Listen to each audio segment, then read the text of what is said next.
अमरीकी सदर ने दावा किया है कि तनाज़ा ख़त्म होगा तो आबनाए हुर्मुज़ खुद ब खुद खुल जाएगी, क्योंकि ईरान के पास तेल बेचने के लिए यही वाहिद ज़रिया है। अमरीका आबनाए हुर्मुज़ के ज़रिए तेल नहीं लेता। अमरीका के पास बहुत तेल है, किसी को अमरीकी तेल चाहिए तो आबनाए हुर्मुज़ से ले ले।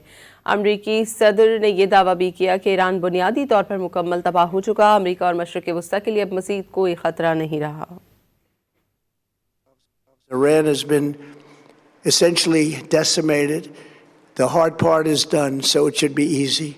And in any event, when this conflict is over, the strait will open up naturally. It'll just open up naturally. They're going to want to be able to sell oil because that's all they have to try and rebuild. We have all the cards, they have none. It's very important that we keep this conflict in perspective.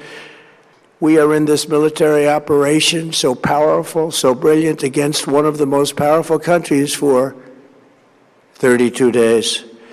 And the country has been eviscerated and essentially is really no longer a threat. They were the bully of the Middle East, but they're the bully no longer. Tonight, every American can look forward to a day when we are finally free from the wickedness of Iranian aggression and the specter of nuclear blackmail. Because of the actions we have taken, we are on the cusp of ending Iran's sinister threat to America.